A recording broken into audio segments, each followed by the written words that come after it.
మాజీ మంత్రి పేర్ని నానిపై తీవ్ర స్థాయిలో ధ్వజమెత్తారు మంత్రి కొల్లు రవీంద్ర. తప్పు చేయకపోతే ఎందుకు తప్పించుకు తిరుగుతున్నారని మండిపడ్డారు. పోలీసులు నోటీసులు ఇచ్చినా సమాధానం చెప్పే, లేదంటే తప్పు చేశారని ఒప్పుకున్నట్టే, అడ్రస్ లేకుండా పారిపోయారని ఫైర్ అయ్యారు. పేర్ని నాని గోదాంలో రేషన్ బియ్యం మాయం చేసిన కాకినాడ పోర్టుకు అక్రమంగా తరలించినట్టు పోలీసుల విచారణలో తేలిందన్నారు మంత్రి కొల్లు రవీంద్ర. పేదల బియ్యాన్ని బొక్కేసినటువంటి పేర్ని నాని గారు ఇవాళ సొంత గోడౌన్స్ లో జవాబు చెప్పాల్సినటువంటి పేర్ని నాని గారు అడ్రస్ లేకుండా పారిపోయారు. నిన్న పోలీసులు నోటీసులు ఇచ్చినా కనీసం వచ్చి సమాధానం చెప్పలేదంటే ఇవాళ ఎంత దుర్మార్గం వీళ్ళు చేశారనే దానికి ఇదే ఒక నిదర్శనం. ఖచ్చితంగా దీని మీద పూర్తి స్థాయి విచారణ చేస్తున్నాం.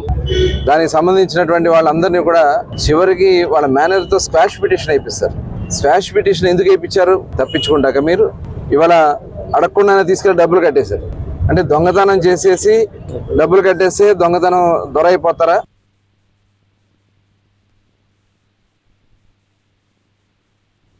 ఏ రకమైన నీ ప్రభుత్వ హయాంలో నీకు మంత్రిగా ఉండగా ఎన్ని అరాచకాలు అయితే చేశావో, ఎన్ని దోపిడీలు అయితే చేశావో, ఏ చేసిన ప్రతి దానికి కూడా శిక్ష అనుభవిస్తారు ఖచ్చితంగా. అతన్ని ఎవరు కూడా కాపాడలేరు. ఇవాళ ఎన్ని కోర్టులకు వెళ్ళినా, ఎన్ని చోట్లకి వెళ్ళినా కూడా తప్పించుకునే ప్రయత్నాలు చేసినా కూడా ఏది సాగదు. చట్టం